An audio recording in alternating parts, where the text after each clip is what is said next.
Hello बच्चों, नमस्कार। कैसे हो आप सब? तो आई होप आप सब अच्छे होंगे। आप सभी का स्वागत है द स्कॉलर ग्रुप में। तो बच्चों, आज हम लोग बात करने वाले हैं पार्ट नंबर 2 में। श्वसन का जो हमारा पार्ट नंबर 2 था, उसमें आज हम लोग बात करेंगे एल्कोहलीय किण्वन क्या होता है। ठीक है, एल्कोहलीय किण्वन के बारे में, श्वसन से कैसे क्या प्राप्त होता है। उसके बाद हम लोग बात करेंगे लैक्टिक अम्ल से क्या प्राप्त होता है। फिर साथियों, हम लोग बात करेंगे ग्लूकोज का विखंडन किन किन अवस्थाओं से होता है और हमें क्या क्या प्राप्त होता है। तो प्यारे साथियों, सभी का स्वागत है द स्कॉलर ग्रुप में। आज हम लोग डिस्कस करने वाले हैं लाइफ प्रोसेस का चैप्टर नंबर 2 का पार्ट नंबर 2। रिवीजन चल रहा है क्लास 10th के लिए, मोस्ट इम्पोर्टेंट आपके लिए।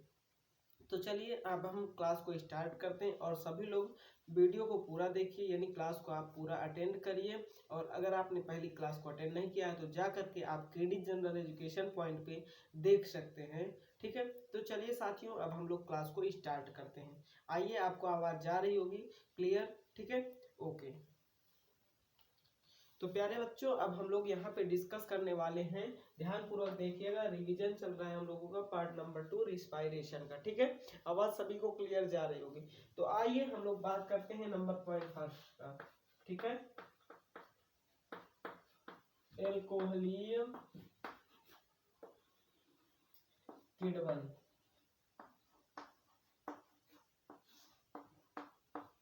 ठीक है, तो प्यारे साथियों, एल्कोहलिक किण्वन जो होता है यह ईस्ट तथा कुछ जीवाणुओं में पाया जाता है, जो पायरुविक अम्ल से क्या करते हैं, पायरुविक अम्ल से क्या करते हैं, एथाइल एल्कोहल का निर्माण करते हैं। ठीक है, तो श्वसन में यह अनाक्सी, आइए हम लोग देखते हैं, यह अनाक्सी श्वसन की, अनाक्सी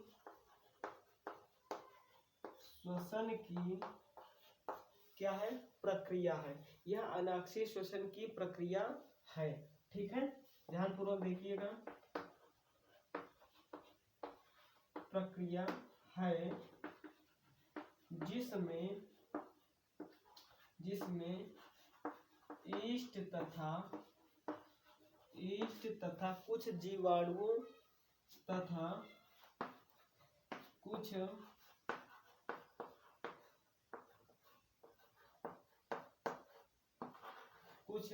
जीवाणुओं से, ठीक है, जीवाणुओं में पायरुविक अम्ल से, ठीक है, जीवाणुओं में पायरुविक अम्ल से क्या होता है साथियों, एथाइल एल्कोहल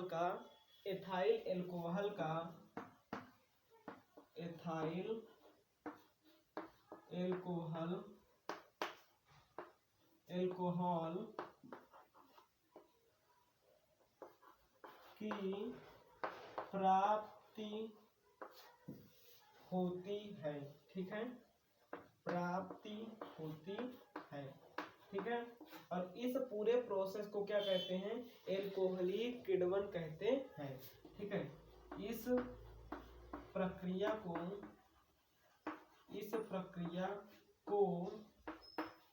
एल्कोहलीय, ठीक है,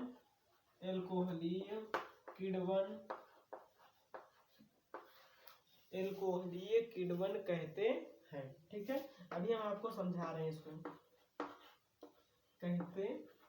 ठीक है साथियों, चलिए ध्यान पूर्वक सभी लोग समझिएगा, बहुत ही अच्छे तरीके से हम इसको समझेंगे। देखो, एल्कोहलिक किण्वन जो होता है यह एक अनाक्सीय श्वसन की प्रक्रिया है। ठीक है, इसमें ईस्ट तथा कुछ जीवाणुओं से जो पायरुविक अम्ल है उसका क्या होता है, उसका किण्वन होता है। उसके बाद वहां पे हमें क्या प्राप्त होता है साथियों, देख लीजिए, पायरुविक अम्ल से एथाइल एल्कोहल का निर्माण होता है या एथाइल अल्कोहल की प्राप्ति होती है। ठीक है, इस पूरे प्रोसेस को हम क्या कहते हैं, एल्कोहलीय किण्वन कहते हैं।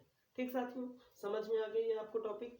एथाइल एल्कोहली किण्वन क्या होता है ये समझ में आ गया होगा। अब चलिए हम लोग बात करते हैं लैक्टिक अम्ल। ठीक है, लैक्टिक अम्ल से क्या निर्माण होता है उसके पूरे प्रोसेस को जानते हैं। तो प्यारे साथियों यहाँ पे ध्यानपूर्वक एक पॉइंट्स को और डिस्कस करते हैं। इसके कुछ समीकरण हैं उसको समझने की कोशिश करिए। ठीक है, चलिए साथियों, तो बच्चों यहाँ पे अब हम लोग समझने वाले हैं एक समीकरण के माध्यम से कि किस प्रकार से एथाइल अल्कोहल का निर्माण हुआ है। तो वह समीकरण है कुछ ये प्रकार के, ये जो हमारा है CH3COCOOH, इसे बोलते हैं पायरुविक अम्ल। क्या बोलते हैं?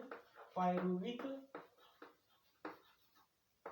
अम्ल। ठीक है, जब पायरुविक अम्ल का हम एल्कोहलीय डिहाइड्रेशन करवाते हैं, ठीक है, पायरुविक अम्ल का एल्कोहलीय डिहाइड्रेशन करवाते हैं तो एसिटिक एल्डिहाइड प्राप्त होता है। क्या होता है? एसिटिक एल्डिहाइड प्राप्त होता है। ठीक है, CH3CHO और CO2 निकल जाता है। ठीक है, ये बात आपको समझ में आ गई होगी, इतनी बात क्लियर हुई। अब आइए बच्चों हम लोग देखते हैं यहाँ पे CH3CHO जो हमारा एसिटिक एल्डिहाइड है, एसिटिक एल्डिहाइड है। ठीक है, एसिटिक एल्डिहाइड जो है हमारा, इसमें हम NAD मिलाते हैं। ठीक है, और ये क्या है? 2 हाइड्रोजन है। ठीक है, 2 हाइड्रोजन है। जब इसके साथ ये हम मिला करके क्या करते हैं, इसको फिर से डिहाइड्रेट करवाते हैं, एल्कोहल का डिहाइड्रेशन करवाते हैं एल्कोहल के साथ, तब हमें साथियों यहाँ पे प्राप्त होता है C2H2OH यानी एथाइल अल्कोहल प्राप्त होता है। तो आपको ये समझ में आ गया होगा। ये समीकरण अगर क्लियर हो गया है तो आपका जो एल्कोहली किण्वन है वह समाप्त हो गया, मतलब वह समझ में आपको अच्छे से आ गया है। आप इसको नोट कर लीजिए। अब हम लोग बात करते हैं लैक्टिक अम्ल का किण्वन। लैक्टिक अम्ल का किण्वन किसकी बात करते हैं हम लोग? लैक्टिक अम्ल का किण्वन। लैक्टिक अम्ल का किण्वन। ठीक है, ध्यानपूर्वक सभी लोग देखिएगा, ये आपको दिख रहा होगा साथियों, है ना? चलिए, बहुत अच्छे, बहुत सुंदर। अब यहाँ पे हम लोग बात करते हैं, अगर लैक्टिक अम्ल की बात करते हैं तो साथियों जो हमारा क्या होता है, दूध में उपस्थित शर्करा होती है, क्या होती है? लैक्टोज होती है। ठीक है, लैक्टोज शर्करा होती है। कुछ जीवाणु में जैसे लैक्टिक एसिडी पाई जाता है और एसिडी लैक्टिसिटी होता है, तथा जो क्या होता है वो क्या होता है? परिवर्तित हो जाता है किसमें? लैक्टिक अम्ल में। ठीक है, तो लैक्टिक अम्ल का किण्वन यहाँ पे होता है लैक्टोज शर्करा को क्या करने के लिए? बदलने के लिए। ठीक है, अब आइए हम लोग देखते हैं लैक्टिक अम्ल का किण्वन किनके माध्यम से होता है। देखिए, दूध में उपस्थित, पहले समझ लीजिए आप इसको कैसे लिखना है। दूध में उपस्थित शर्करा, कौन सी शर्करा? दूध में उपस्थित लैक्टोज, दूध में उपस्थित लैक्टोज शर्करा। ठीक, दूध में उपस्थित लैक्टोज शर्करा के कुछ जीवाणुओं, ठीक है, शर्करा के कुछ जीवाणुओं जैसे लैक्टिक एसिडी, क्या होता है? जीवाणुओं जैसे लैक्टिक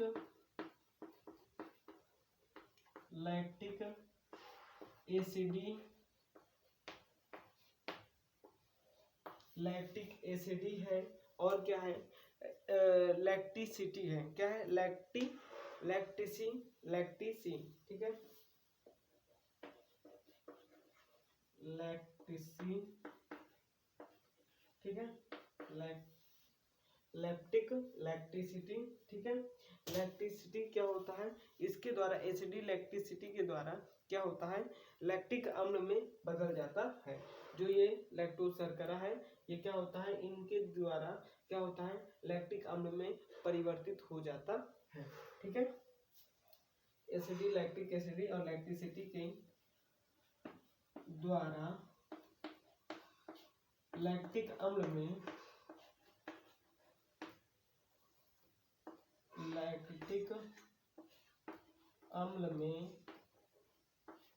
क्या होता है? बदल जाता है। क्या होता है?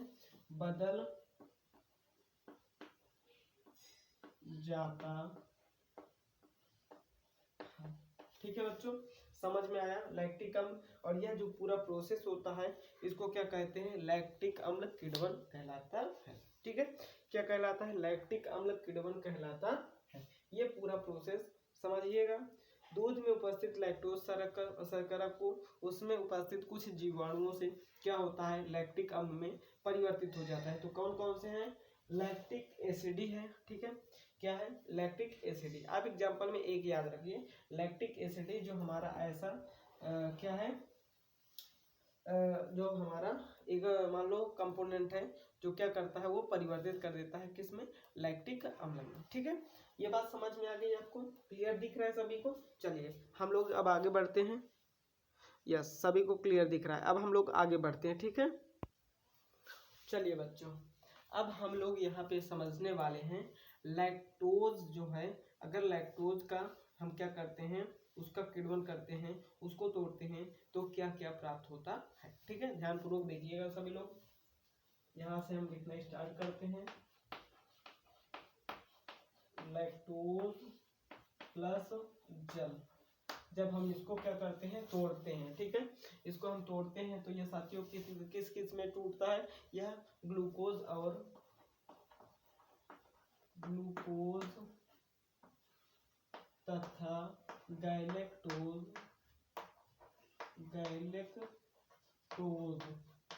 ठीक, किसमें? ग्लूकोज और गैलेक्टोज में क्या होता है? विखंडित होता है, टूटता है। ठीक, अब आइए हम लोग देखते हैं C6H12O6 ग्लूकोज जो है उसका अगर हम ऑक्सीडेशन करवाते हैं तो क्या प्राप्त होता है? और ध्यानपूर्वक सभी लोग समझिएगा। ठीक है, देखिए C6H12O6। ठीक है, जब हम ग्लूकोज का क्या करते हैं? कोशिका द्रव्य में जब उसका क्या होता है? ऑक्सीडेशन होता है। ठीक है, कहाँ पे होता है? कोशिका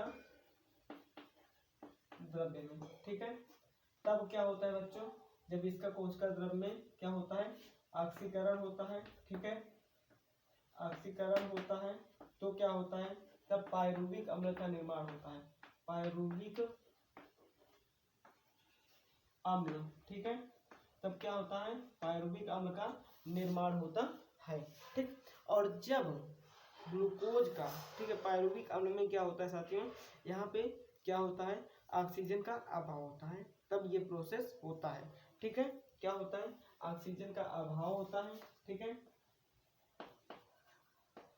ऑक्सीजन का जब क्या होता है? ऑक्सीजन की कमी। ठीक, तब यह प्रोसेस कहाँ पे होता है? तब यह प्रोसेस पेशी द्रव्य में होता है। कहाँ पे होता है?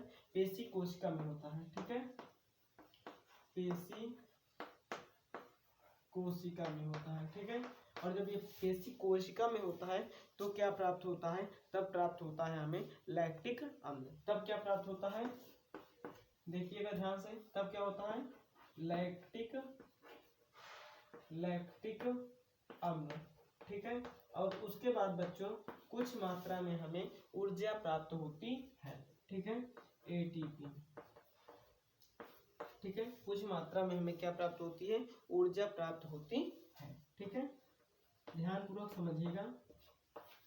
देखो, लैक्टोज जल हमने यहाँ पे किया, ग्लूकोज और गैलेक्टोज बना। ठीक, उसके बाद हम दूसरा पॉइंट को अगर समझते हैं, ये हमारा पहला पॉइंट था। अगर हम दूसरे पॉइंट को समझें, ग्लूकोज है, जब इसका ऑक्सीडेशन कोशिका द्रव्य के अंदर हुआ तो पायरुविक अम्ल बना। जब पायरुविक अम्ल में ऑक्सीजन की कमी हो गई तो जब वो क्या हुआ? उसका ऑक्सीडेशन हुआ कहाँ पे? पेशी कोशिका में। पेशी कोशिका में जब हुआ तो साथियों लैक्टिक अम्ल बना और कुछ नाम मात्र की हमें ऊर्जा प्राप्त हुई। तो प्यारे साथियों, ये आपको समझ में आ गया होगा, है ना? चलिए अब हम लोग समझते हैं ग्लूकोज का विखंडन कितने मार्गों में होता है। ठीक है, उसके बारे में हम लोग एक चार्ट बनाएंगे। उस चार्ट को बहुत ही अच्छे से, बहुत ही आराम से, बहुत ही सावधानी पूर्वक समझना और पढ़ना और लिखना बेहद जरूरी है आपके लिए। तो चलिए अब हम लोग उस चार्ट को समझते हैं। तो आप इसका स्क्रीनशॉट ले लीजिए। तो चलिए बच्चों, अब हम लोग इसको समझते हैं ग्लूकोज का विखंडन कैसे होता है। इस प्रोसेस के माध्यम से बहुत ही आराम से और बहुत ही अच्छे तरीके से आप लोगों को समझ में आ जाएगा। चलिए एक एक पॉइंट करके हम लोग डिस्कस करेंगे। तो साथियों यहाँ पे आप देख पा रहे हैं ग्लूकोज में 6 कार्बन, कितने कार्बन? 6 कार्बन। जब ये ग्लूकोज का 6 कार्बन, ठीक है, जब इसका क्या होता है, ऑक्सीडेशन होता है, तो यहाँ पे ये देखो ध्यान से, ठीक है, देखो ग्लूकोज 6 कार्बन है, ठीक है। जब इसका ऑक्सीडेशन हुआ कहाँ पे? कोशिका द्रव्य में। जब कोशिका द्रव्य में हुआ तो साथियों ये पायरुवेट या पायरुविक अम्ल में परिवर्तित हो गया। कितने कार्बन लेकर? 3 कार्बन। 3 कार्बन से क्या बना? पायरुवेट या पायरुविक अम्ल। अब देखिए यहाँ से जो प्रोसेस आगे बढ़ रहा है उस प्रोसेस को समझने की जरूरत है। देखो साथियों, जो पायरुवेट है या पायरुविक अम्ल है, अगर हम उसको क्या करते हैं, उसको देखते हैं तो उससे हमें क्या प्राप्त होता है। अगर पायरुवेट में हम क्या करते हैं, ऑक्सीजन को अब्सेंट कर देते हैं। क्या करते हैं? ऑक्सीजन वहां से अब्सेंट हो जाता है, तो क्या होता है? तो साथियों यह प्रोसेस कहाँ पे चलता है? यह प्रोसेस ईस्ट में होता है, ठीक है। और उसके बाद जो हमें अगर ऑक्सीजन वहाँ पे अब्सेंट हो जाएगी तो उससे हमें जो प्रोडक्ट मिलेगा वह मिलेगा एथेनॉल। क्या मिलेगा? एथेनॉल मिलेगा, ठीक है। उसके बाद CO2 मिलेगी, लेकिन नाम मात्र की हमें कुछ वो जो जीव है जिसके अंदर ये प्रोसेस होगा वहाँ पे क्या होगा, कुछ ऊर्जा मिलेगी, ठीक है। इतनी बात समझ में आ गई। चलिए साथियों, अब हम लोग बात करते हैं सेकंड पॉइंट। ध्यानपूर्वक अभी मैं आपको बता दूंगा। नंबर 1, नंबर 2 और नंबर 3, ठीक। हमने पहला पॉइंट समझ लिया। दूसरा पॉइंट आपको समझना है कि अगर ऑक्सीजन की कमी हो जाती है, ठीक है, जब इसका ऑक्सीडेशन होता है तो ऑक्सीजन की कमी हो जाती है। और कहाँ पे यह ऑक्सीडेशन होता है? यह होता है पेशी कोशिका में। कहाँ पे? पेशी कोशिका के अंदर ऑक्सीडेशन होता है। जब अगर ऑक्सीजन की कमी हो जाती है तो वहाँ पे लैक्टिक अम्ल बन जाता है। क्या होता है? लैक्टिक अम्ल बन जाता है। मैंने अभी आपको अभी जस्ट 2 मिनट पहले मैंने आपको बताया था कि लैक्टिक अम्ल यहाँ पे मैंने लिख के आपको दिखाया, ठीक है। तो ये आपको समझ में आ गया। अब ध्यानपूर्वक समझिएगा, अगर ऑक्सीजन प्रेजेंट है तो वह प्रोसेस जो है कहाँ पर होगा, तो वह प्रोसेस को पहले बात समझ लीजिए। वह प्रोसेस होगा माइटोकॉन्ड्रिया के अंदर। कहाँ पे होगा? माइटोकॉन्ड्रिया के अंदर होगा। और वहाँ पे साथियों फुल ऊर्जा प्राप्त होगी, यानी ऊर्जा अधिक मात्रा में प्राप्त होगी। और क्या क्या बनेगा? CO2 बनेगा और जल, ठीक है। यह हमारा क्या हो जाएगा? अपशिष्ट पदार्थ के रूप में बाहर निकल जाएगा और ऊर्जा हमें प्राप्त हो जाएगी, ठीक है। ध्यानपूर्वक फिर से समझिए। ग्लूकोज है, अगर ग्लूकोज का क्या होता है? ऑक्सीडेशन होता है ऑक्सीजन के प्रेजेंट में, ठीक है। तो सीधा सीधा आप समझिए ये माइटोकॉन्ड्रिया में होता है। कहाँ पे? माइटोकॉन्ड्रिया में होता है और यहाँ से हमें ऊर्जा प्राप्त होती है। अगर ऑक्सीजन की मात्रा मतलब भरपूर है, उसको मिल रही है, वो जो जीव है अगर वो ग्लूकोज लिया है उसको ऑक्सीजन अच्छे तरीके से मिल रही है, तो जो ग्लूकोज का विखंडन होगा उससे हमें क्या होगी? ऊर्जा प्राप्त होगी। और ये ग्लूकोज का विखंडन कहाँ पे होता है? माइटोकॉन्ड्रिया के अंदर होता है। ये बात समझ में आ गई। दूसरा पॉइंट आपको समझना है, अगर ग्लूकोज का विखंडन हो रहा है, अगर ऑक्सीजन की कमी हो गई है तो वह ग्लूकोज क्या हो जाएगा? लैक्टिक अम्ल में परिवर्तित हो जाएगा। और यह प्रोसेस कहाँ पे होगा? पेशी कोशिका के अंदर होता है। वहाँ पे हमें थोड़ी बहुत नाम मात्र की ऊर्जा प्राप्त होगी, ठीक। इतनी बात समझ में आई। चलो अब हम लोग समझते हैं तीसरे पॉइंट को। तीसरा पॉइंट ये है, अगर प्यारे साथियों ग्लूकोज का विखंडन हो रहा है और ऑक्सीजन की क्या हो गई? अब्सेंटी हो गई। क्या हुई? अब्सेंटी हो गई। तो हम लोग यहाँ पे क्या करेंगे? तो वहाँ पे साथियों हमें प्राप्त होगा इथेनॉल प्राप्त होगा। क्या प्राप्त होगा? इथेनॉल प्राप्त होगा। तो प्यारे साथियों आई होप आपको यह समझ में आ गया होगा ग्लूकोज का विखंडन का, ठीक है। अब चलिए हम लोग बात करते हैं, अब चलिए हम लोग बात करते हैं अपने उस टॉपिक के बारे में, कुछ आराक्सी और ऑक्सी श्वसन का अंतर, ठीक है। चलिए हम लोग डिस्कस करते हैं आगे। रूम में रहता है तो हम कहाँ? तो चलिए बच्चों अब हम लोग समझ लेते हैं ऑक्सी श्वसन और अनऑक्सी श्वसन में अंतर किस प्रकार से हमको लिखना है बोर्ड एग्जाम में। बहुत ही अच्छे तरीके से आप लोग इसको लिखिएगा और समझिएगा। हम लोग यहाँ पे समझ रहे हैं अंतर का आधार क्या होना चाहिए। अगर आपको अंतर का आधार याद रहेगा तो आप इसको अच्छे तरीके से और आसानी से लिख सकते हैं। तो प्यारे बच्चों चलिए हम लोग पॉइंट वाइज समझते हैं। अगर अंतर का आधार हम पहला ऑक्सीजन लेते हैं तो साथियों जो हमारा ऑक्सीजन श्वसन होता है उसमें ऑक्सीजन की आवश्यकता बहुत ज्यादा होती है। ठीक है, अगर हम बात करते हैं अनाक्षी श्वसन में, अनाक्षी श्वसन में ऑक्सीजन की कोई आवश्यकता नहीं होती है। ठीक है, तो हमने ऑक्सीजन की बात कर लिया। अगर अक्षीय श्वसन है तो यहाँ पे पूर्ण आवश्यकता होती है और अनाक्षीय श्वसन है तो यहाँ पे आवश्यकता नहीं होती है। पहला पॉइंट क्लियर हो गया। अब हम बात करते हैं साथियों अंतिम उत्पाद की। अगर अक्षीय श्वसन हो रहा है तो अंतिम उत्पाद जो प्राप्त होता है ATP, CO2 और H2O प्राप्त होता है। अगर हम बात करते हैं यहीं पे अनाक्षी श्वसन की, अनाक्षी श्वसन में एथिल अल्कोहल और CO2 तथा कुछ ऊर्जा प्राप्त होती है। ठीक, अब आइए बात करते हैं साथियों हम ग्लूकोज का ऑक्सीकरण। ग्लूकोज का ऑक्सीकरण अगर जहां पर ऑक्सीजन उपस्थित होगा वहां पर पूर्ण रूप से होगा। यानी अगर हम बात करते हैं ऑक्सीय श्वसन में तो ग्लूकोज का पूर्ण ऑक्सीकरण होता है। यहीं पे अगर हम बात करते हैं अनाक्षीय श्वसन में, अनाक्षीय श्वसन में ग्लूकोज का अपूर्ण ऑक्सीकरण होता है। ठीक है, आप देख सकते हैं अपूर्ण ऑक्सीकरण।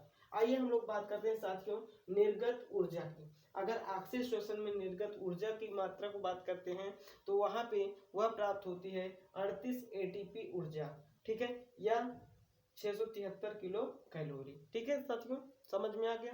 अब आइए हम बात करते हैं अनाक्षीय श्वसन में ऊर्जा कितनी प्राप्त होती है तो 2 ATP, जैसे मैंने यहाँ पर बताया आपको ATP, तो 2 ATP ऊर्जा प्राप्त होती है। अगर आप इसको किलो कैलोरी में कन्वर्ट करेंगे तो 27 किलो कैलोरी ऊर्जा प्राप्त होती है। ठीक है, चलिए तो प्यारे साथियों अगर हम उदाहरण की बात करते हैं तो उदाहरण में सभी स्वपोषी पादप हो जाएंगे, यानी जिनमें हरे पादप है वो पाए जाएंगे ऑक्सीय श्वसन में, और कुछ जंतु भी होते हैं। ठीक है, अगर हम बात करते हैं अनाक्षीय श्वसन की, जिनमें श्वसन नहीं होता है वहां पे आ जाएंगे ईस्ट और कवक। तो प्यारे साथियों आपको ये टॉपिक कैसा लगा आप हमें कमेंट सेक्शन में कमेंट करके जरूर बताइएगा, और हम अगले वीडियो में बात करेंगे ऑक्सीय श्वसन की अवस्थाएं हैं उनके बारे में। तो आप इस वीडियो को पूरा देखिए, अपने दोस्तों के साथ शेयर करिए। थैंक यू, जय हिंद, जय भारत।